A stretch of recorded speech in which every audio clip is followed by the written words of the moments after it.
네, YTN 라디오 생생경제 함께하고 계시는 지금 시각 3시 36분 10초 막 지나고 있습니다. 이번 주 경제 뉴스 가운데 중요한 뉴스를 골라서 숫자로 맥을 짚어드리는 시간이죠. 숫자로 보는 경제, 오늘도 권혁중 경제평론가 화상 연결로 만나보겠습니다. 평론가님 안녕하세요. 네, 안녕하십니까. 네, 평론가님 혹시 저희 지금 앞에 이슈 인터뷰 내용 들으셨나요? 네, 들었습니다. 오늘이 무슨 날이라고 제가 말씀드렸죠? 안 들으신 것 같은데요? 제가 뒷부분부터 들어서 답을 얘기할 뻔했네. 퀴즈 답을. 그것도 중요하지만, 네, 오늘이 바로 새해 첫 청취율 조사 기간이 시작되는 날입니다. 네네. 정말 중요한 날이거든요. 정말 중요한 날이네요. 네, 혹시 평론가님은 청취율 조사 전화 받아보신 적 있으세요? 아니요, 한 번도 없습니다, 전화.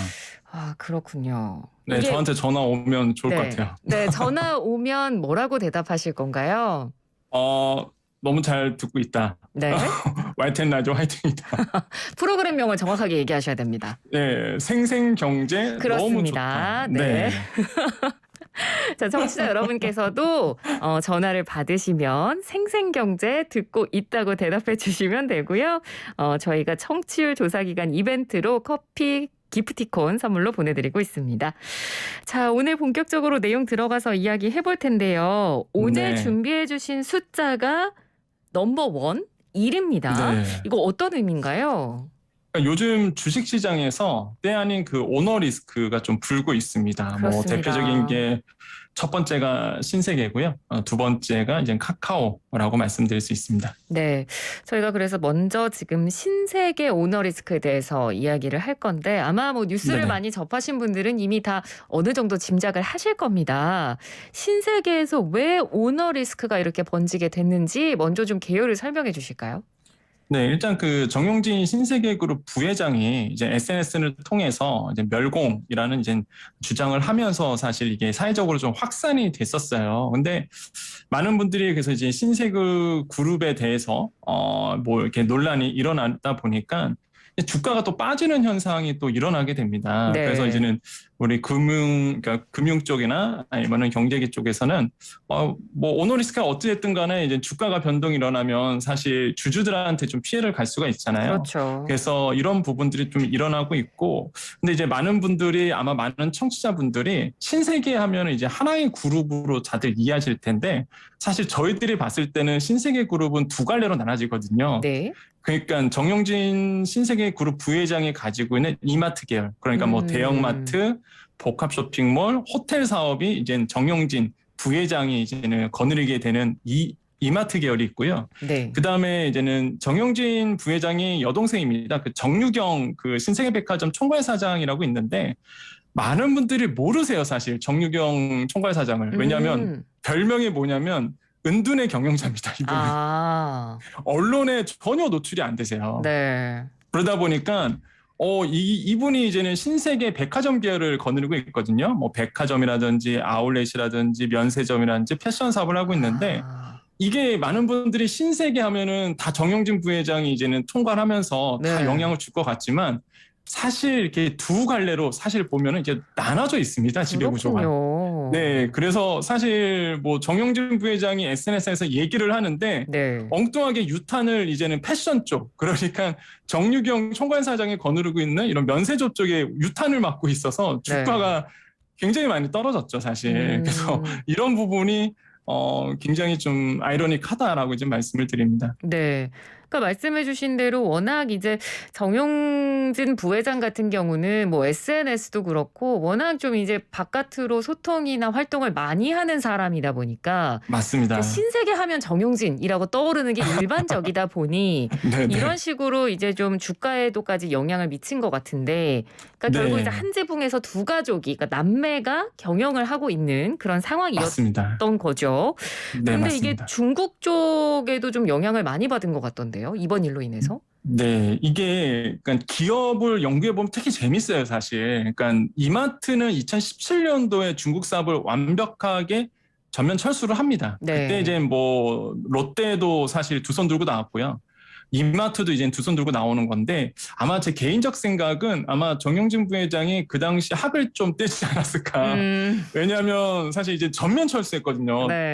버티다가 그래서 전면 철수를 했고 그럼 이마트는 안 한단 말이죠. 중국 사업을. 예. 근데 지금 신세계그룹 쪽에서는 신세계와 신세계 인터내셔널이 사실 면세점과 화장품 사업을 하고 있기 때문에 중국 사업 노출도가 좀 커요. 그래서 특히 신세계 인터내셔널 같은 경우에는 이제는 패션 브랜드라든지 뭐 뷰티라든지 이런 걸 하고 있는데 네. 연매출 1,000억 원 정도 달성하는 브랜드도 있거든요. 중국 현지 사업에서. 네. 일단 굉장히 영향력을 많이 받습니다. 그 다음에 특히 이제 화장품 같은 경우에는 이제는 중국에 있는 알리바바라든지 티몰, 뭐 징뚱닷컴 사실 이게 전자상거래 기업인데 네.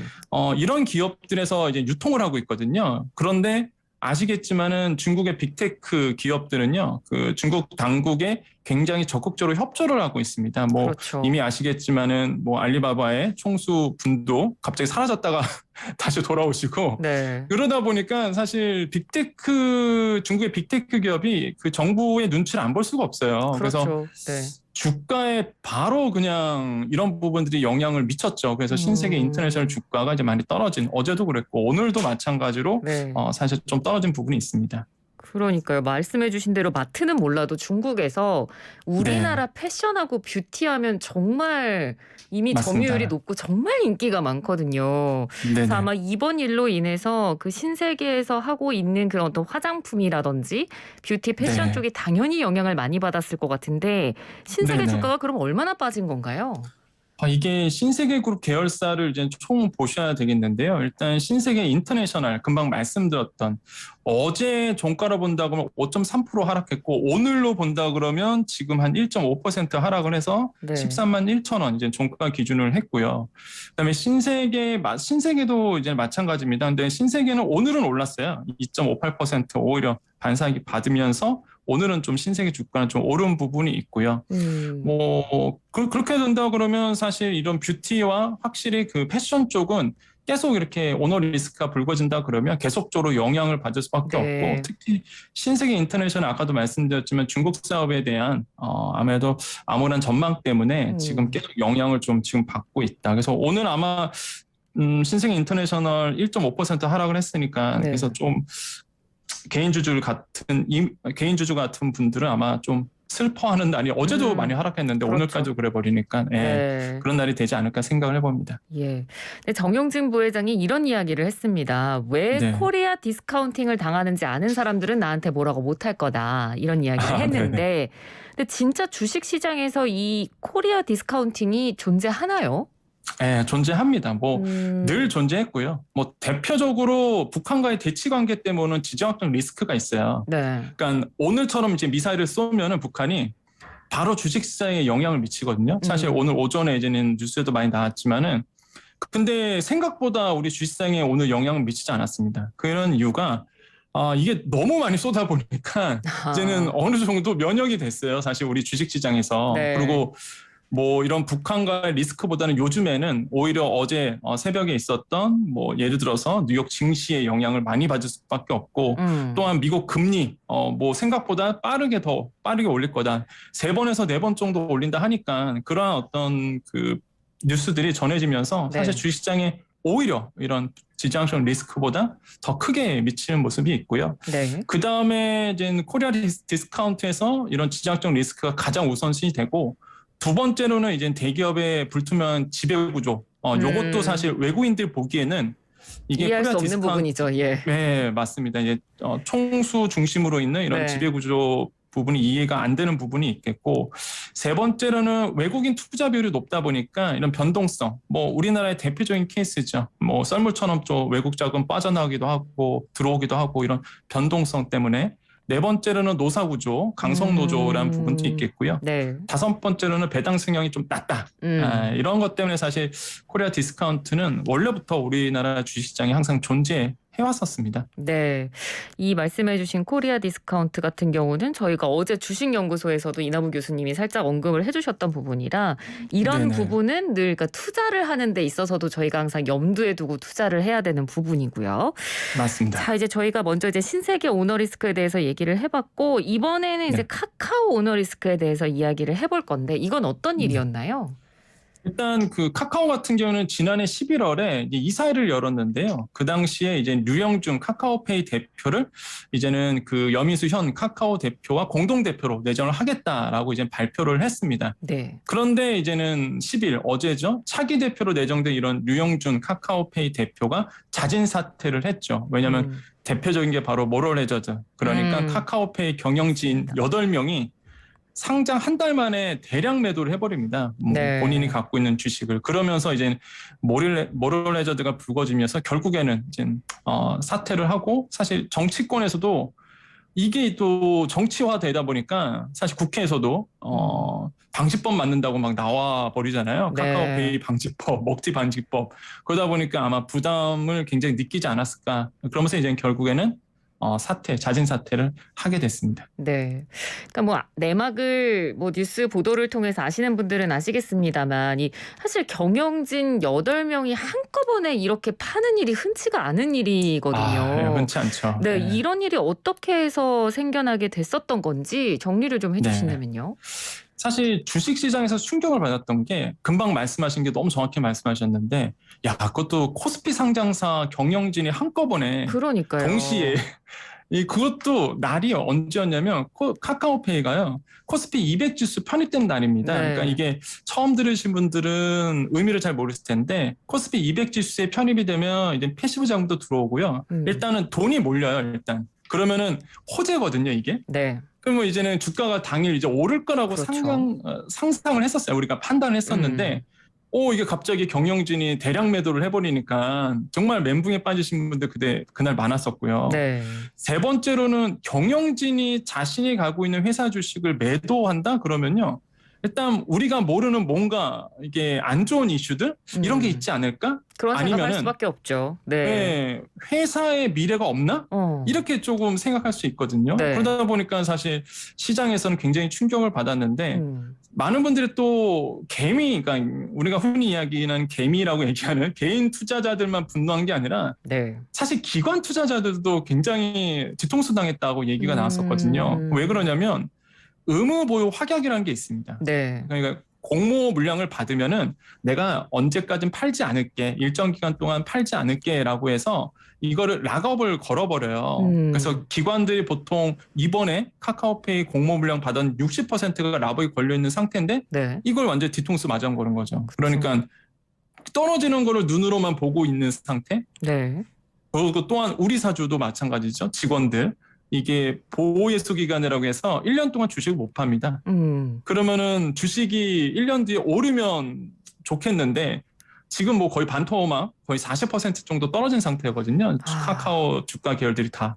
네. 그러다 보니까 사실 이렇게 우리 사주 갖고 있는 분들도 사실 이제 멘붕에 빠질 수밖에 없는 상황. 그래서 참 안타깝다라는 생각밖에 안 들고. 그러니까요. 네, 사실 이게- 카카오페이 임직원들 입장이라면 저는 너무 화가 네. 날 것 같은 게 사실 이제 우리 사주라는 것 자체가 어떻게 네. 보면 회사에 애정을 가지고 회사에 투자를 맞아요. 하는 거나 마찬가지인데 이런 네. 식으로 경영을 담당한다는 사람들이 주식을 한꺼번에 팔아버리면 네. 그러면 당장 뭐 내 이익은 차치하고라도 내가 이 회사를 다녀도 되나? 이런 생각이 좀 들 수도 있을 것 같거든요. 맞습니다. 이 경영진들이 그러면 이번에 이렇게 대량으로 판 거에 대해서 어떤 이유를 얘기를 했나요?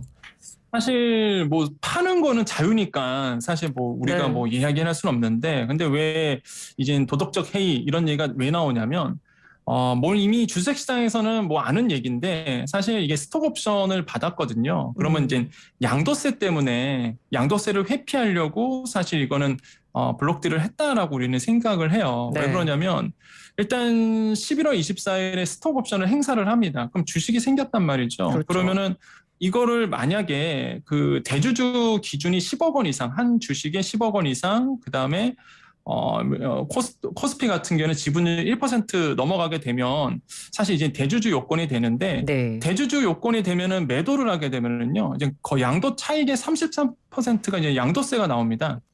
그럼 당연히 이 경영진들 같은 경우는 당연히 양도 차익을 낼 수밖에 없어요. 네. 그런데 양도세를 안 내려면은 주주명부 폐쇄일, 그러니까 연말이죠. 이 전에 팔면 되거든요. 이게 대주주 기준일이 이제 주주명부 폐쇄일 그날로 정해지니까. 네. 그래서 이제는 그 전에 이제는 대량 매도를 해버린 거예요. 그럼 양도세를 안 내거든요. 네. 그래서 이제는 이제 약간 우리 입장에서 이제 경영 쪽에서는 아니, 경제 쪽에서는 이게 도덕적 해이가 좀 있지 않았을까 정말로 예, 꼼수 아닌 꼼수를 좀 하지 않았을까라고 이제 생각을 하고 있죠. 그러다 보니까 당연히 이제 지금 대표에서 자진 나올 정도로 네. 사실 좀 사회적 이슈가 돼버렸다. 그래서 가장 열받는 지금 분노하는 분들은 개인 투자자 분들이세요 지금 현재. 그럼요. 네. 왜냐하면 종가보다 거의 최고가보다 40% 정도 떨어진 주가가 지금 많기 때문에 네. 굉장히 안타까운 현실로 가고 있다라고 생각을 해봅니다. 네. 이제 카카오가 지금 뭐 카카오도 있고 카카오페이도 있고 카카오뱅크도 네. 있고 뭐 이러니까요. 지금 카카오 계열사들 주가는 지금 어떤가요? 카카오 같은 경우에는 지금 제가 봤는데 한때 이제 카카오가 17만 원을 그 돌파한 적이 있었거든요. 있었죠. 네. 예, 장중. 그래서 정고점이 한 16만 9,500원이었는데 근데 지금 이제 카카오 주가는 9만 5천 원. 오늘 종가 기준으로 보면 9만 5천 원입니다. 그러다 보니까 거의 뭐 한 40%? 그 정도 한 37% 정도? 한 30, 그 정도 빠졌다고 볼 수가 있겠죠. 계산해 보면은. 네. 그리고 또 한 가지 카카오페이도 마찬가지입니다. 11월 말에 한 23만 8,500원까지 사실 갔었는데 이게 뭐 지금 카카오페이 같은 경우에도 지금 오늘은 조금 소폭 이제 상승을 했는데 14만 9,500원이니까 이것도 따져보면 한 37% 빠진 상태예요. 네. 네. 카카오뱅크는 사상 그 상장 이후에 최저가 기록했습니다. 카카오뱅크는 오늘로 보면은 49,350원 종가 기록했으니까 네. 뭐 최저가거든요. 그러니까 이게 카카오뱅크, 카카오 계열사의 정말로 전체 다 주식을 뭐 카카오뿐만 아니라 뭐에 사던 자에 사던 간에 거의 뭐 최고점보다는 많이 빠진 상태라서 근데 문제가 이제 앞으로 더 빠질 거라는 거죠. 이게 그래서 지금 굉장히 논란이 좀 되고 있는 상태다라고 말씀을 드립니다. 그러니까 이 카카오가 이렇게 되게 참 안타까운 게요. 어떻게 보면 카카오라는 회사 자체는 우리나라에서 스타트업의 신화나 마찬가지인 회사거든요. 그렇죠. 그래서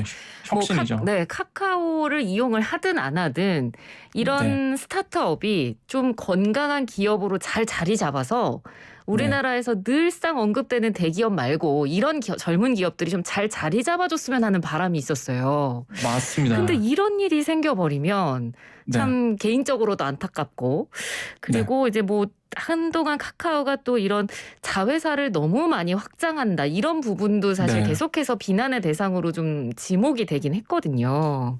그러니까 이게 사업 전략이 카카오가 문어발식 확장이었어요. 그러니까 뭐 한때 골목상권, 뭐 미용실이라든지 골목상권 침해다라고 할 정도로 사실 우리 일상생활에 오토 서비스로 해서 굉장히 밀접하게 다가왔었는데 이게 사실 장점은 시너지 효과가 있어요. 서로들 이제 묶이다 보니까. 근데 단점도 있습니다. 이게 뭐냐면 사실 시장에서는 뭐 아까도 말씀드렸지만 카카오 게임즈가 2020년 9월에 상장했고요. 그다음에 뭐 카카오뱅크, 카카오페이가 또 코스피에 연달아 상장을 했는데 근데 문제가 뭐냐 그러면은 이게 말 그대로 이제는 물적 분할과 똑같은 쪼개기 상장 아니냐 이거죠. 그러니까 맞습니다.